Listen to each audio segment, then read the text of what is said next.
Ya pemirsa, untuk membahas terkait polemik pencairan JHT yang harus diklaim setelah umur 56 tahun, saat ini kami sudah terhubung dengan salah satu narasumber yaitu dari anggota Komisi 9 DPR RI Kurniasi Mufidayati melalui saluran Zoom.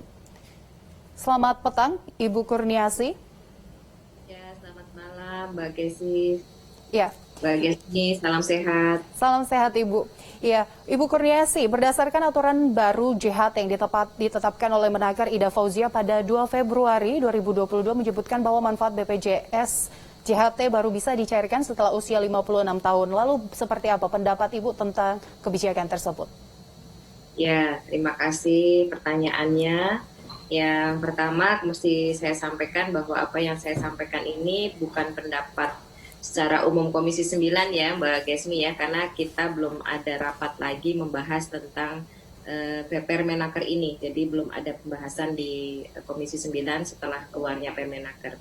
Tapi kami beberapa teman-teman memandang bahwa keluarnya Permenaker ini walaupun tujuannya baik dari Kementerian Tenaga Kerja karena ingin memberikan safety net pada usia 56 tahun untuk para pekerja, namun satu timingnya saat ini sedang situasi berat, di mana pada per Desember 2021 yang lalu angka PHK itu sudah menembus di 72.000 lebih ya. Artinya situasi pandemi COVID-19 ini berdampak sangat signifikan terhadap teman-teman pekerja dan menimbulkan PHK yang sangat besar sekali.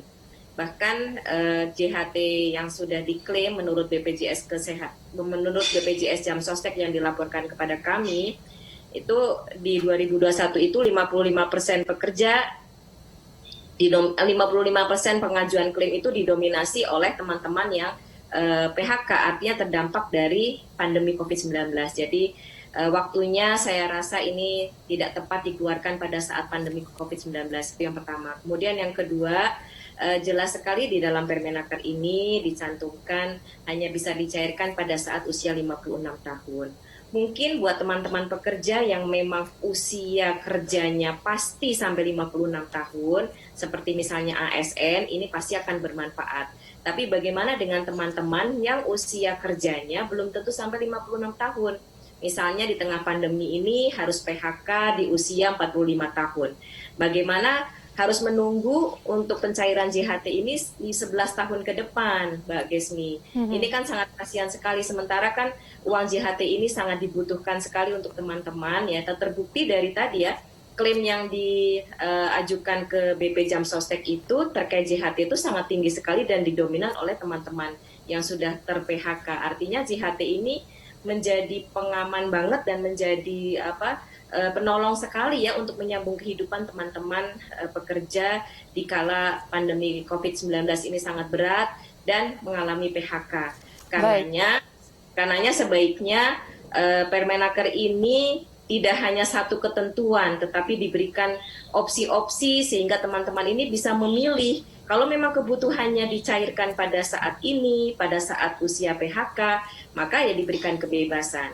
Prinsipnya, Mbak Gesmi, yang harus diingat, JHT ini dibayarkan dari iuran pekerja per bulan.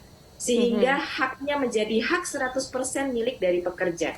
Tidak ada iuran dari pemerintah ya, ini murni pekerja yang membayar iurannya. Mungkin Mbak Gesmi juga termasuk yang membayar iuran JHT ya tiap bulan ya. Saya juga termasuk peserta JHT. Artinya ini adalah hak sepenuhnya dari teman-teman pekerja, dari semua peserta JHT, sehingga sebaiknya ketika mengeluarkan kebijakan ini dikomunikasikan dengan semuanya. Saya sebagai salah satu peserta JHT pun termasuk terkejut ya mendengarkan bahwa JHT hanya bisa diambil pada saat usia 56 tahun tanpa ada pengecualian.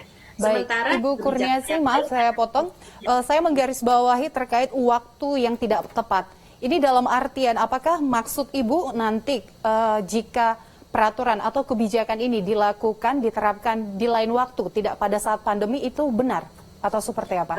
Tentu saja ini tidak sesuai juga ya, karena kan teman-teman PHK itu kan tidak hanya pada saat pandemi. Itu kan pada saat ini timingnya tidak tepat. Kemudian tadi yang kedua saya sampaikan bahwa teman-teman yang ter-PHK ini ya mengalami situasi berat, baik pada saat pandemi maupun misalnya sebelumnya atau nanti kemudian hari teman-teman mengalami PHK dan tidak bisa mengambil JHT, ini tentu saja sangat memberatkan. Sementara teman-teman ini membutuhkan keberlangsungan hidup, ya, ketahanan ekonomi keluarganya sangat diperlukan ya pada saat mengalami PHK, dan PHK bisa terjadi kapan saja, apalagi Mbak Gesmi, sekarang ini ada banyak peraturan itu kan lebih cenderung pekerja itu statusnya pekerja kontrak, ya, artinya bukan pekerja tetap yang jangka panjang yang sampai usia 56 tahun ini akan sangat memberatkan buat teman-teman pekerja. Jadi ada ketidakadilan yang kami lihat di sini untuk semua kelompok pekerja. Tadi ya kita sampaikan, kalau untuk kelompok pekerja yang fix usia kerjanya sampai 56 tahun seperti ASN, mungkin ini tidak ada masalah. Tetapi buat teman-teman yang non-ASN yang masa kerjanya sama sekali tidak fix atau bisa jadi PHK kapan saja, baik di situasi pandemi maupun tidak di situasi pandemi, maka ini akan sangat merugikan ataupun memberatkan buat teman-teman pekerja. Begitu, Mbak. Dan tadi prinsipnya JHT itu adalah milik ataupun hak dari teman-teman pekerja ataupun peserta JHT yang membayar iurannya dari jerih payah dan keringat setiap bulan. Jadi ini harus dihormati dan dihargai, saya rasa.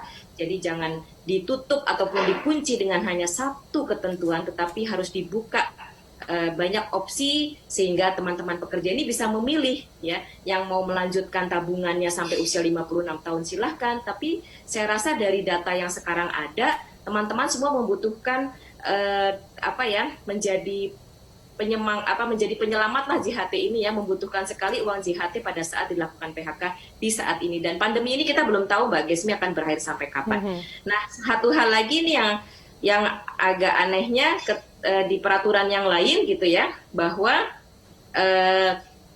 JHT itu sebenarnya bisa dicairkan 30% dengan syarat peserta sudah 10 tahun. Jadi ini ada ketidaksinkronan atau bagaimana yang perlu dikaji ulang. Karenanya kami meminta kepada pemerintah, ya, untuk supaya melakukan dialog dengan kita semuanya, semua stakeholder, dan mencari jalan tengah. Dan terbukti bahwa teman-teman merasa sangat dirugikan karena begitu banyak yang menyampaikan situasi yang sangat berat ini. JHT sangat membantu, dan kita sudah banyak membaca cerita bagaimana teman-teman yang ter-PHK sangat terbantu dengan adanya JHT. Jadi JHT ini untuk saat ini masih menjadi safety net untuk teman-teman yang ter-PHK.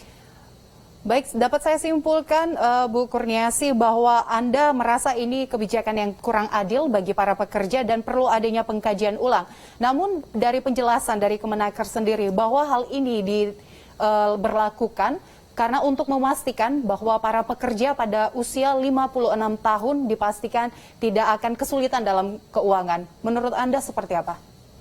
Iya, kita kan tidak tahu jangka panjang ini seperti apa, ya, Mbak, ya, ketika sudah di PHK pada usia 41 tahun misalnya tadi saya sampaikan, berarti harus menunggu 10 tahun. 10 tahun ini apa yang terjadi dengan investasi yang ada? Kita tidak tahu, dan selalu dalam setiap investasi itu selalu ada risiko potensial loss. Jadi menurut saya kita tidak bisa memaksakan, ini hak dari teman-teman pekerja, dibayarnya juga dengan iuran dari hasil kerja keras teman-teman tiap bulan, tidak bisa dipaksakan, harus sesuai dengan apa yang diinginkan oleh pemerintah. Berikan opsi dan pilihan kepada teman-teman supaya adil, ya, supaya adil, benar-benar teman-teman ini bisa memilih. Kalau memang dia membutuhkan JHT pada saat ini, ya dicairkan pada saat ini. Saya masih ingat di tahun 2015, Mbak Gesmi, itu Pak Jokowi, Pak Presiden meminta JHT ini dicairkan 1 bulan sesudah terjadinya PHK. Karena untuk membantu teman-teman yang ter-PHK itu sangat membantu sekali. Jadi di tengah situasi yang sangat berat ini, saya rasa JHT masih menjadi harapan buat teman-teman pekerja yang ter-PHK ataupun mungkin yang akan ter-PHK pada masa-masa yang akan datang nanti. Kita tidak berharap PHK terus bertambah, tetapi JHT ini sangat memberikan penyelamat lah, menjadi safety net buat teman-teman yang PHK sehingga bisa menyambung kehidupannya. Kalau tadi harus jangka panjang itu kan sangat berisiko dan kita tidak tahu apa yang akan terjadi 10 tahun ke depan, 15 tahun ke depan ketika masa Baik. Ya. tunggunya itu selalu sangat lama sekali. Baik, Ibu Kurniasi Mufidayat, anggota Komisi 9 DPR RI, terima kasih sudah bergabung bersama kami dan atas informasinya kita juga berharap semoga ke depan kebijakan dari pemerintah ini memihak kepada masyarakat khususnya pekerja. Terima kasih, Bu.